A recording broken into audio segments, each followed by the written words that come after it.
Alright, continuing with simplifying rational expressions, part 3.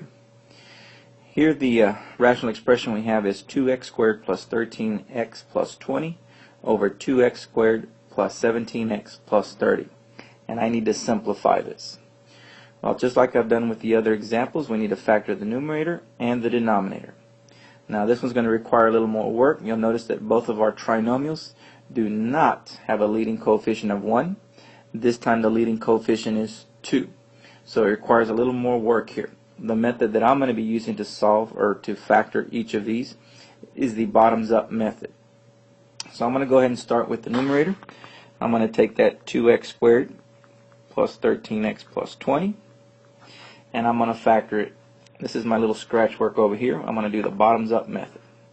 First thing I need to do is take my leading coefficient 2 and multiply it with that constant 20, and 2 times 20 would give me a 40. So I now have the trinomial x squared plus 13x plus 40. Now notice I have a leading coefficient of 1. So now I'm going to go ahead and factor this. I know that an x times an x will give me an x squared. I need to find factors of 40 that are also going to add up to 13. In this case, those two factors or two numbers are 8 and 5. 8 times 5 is 40, and 8 plus 5 is also 13. Now I'm not done yet, because you remember I did have a leading coefficient of 2. So now what we're going to do is we're going to take this 8 and 5 and we're going to divide it by 2. That's that leading coefficient. So if I divide 8 by 2, I end up with a 4. If I try and divide 5 by 2, I end up with a decimal, and I don't want that. So what we're going to do instead is we're going to bring that 2 up in front of our x, which is why they call this the bottoms up method.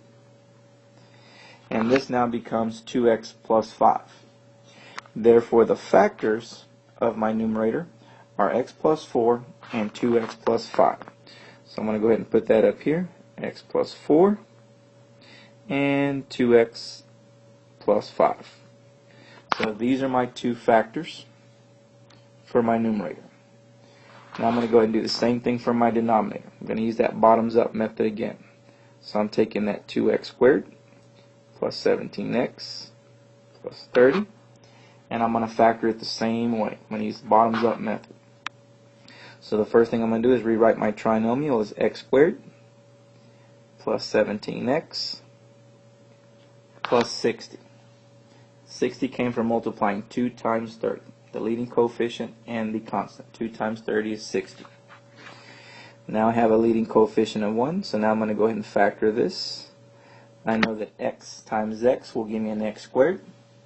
Now I need to find factors of 60 that are going to add up to 17.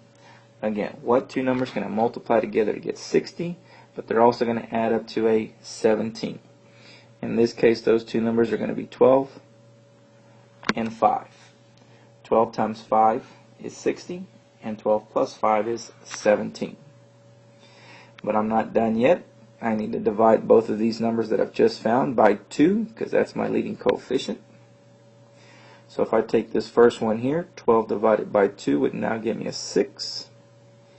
If I try and divide 5 by 2, again I get a decimal, and I don't want that. So we're going to bring the 2 up in front of the x, which again, this is why they call it the bottoms up method. And now I have 2x plus 5. So these are the factors of my denominator. So let me go ahead and bring those over here. I got x plus 6, and the other factor was 2x plus 5. So I am now done factoring my numerator and my denominator. At this point I can cancel out some common factors. In this case, those common factors are going to be 2x plus 5 and that 2x plus 5. They cancel each other out. And I'm left with x plus 4 for my numerator, and I'm left with x plus 6 for my denominator. Therefore, this is my final answer.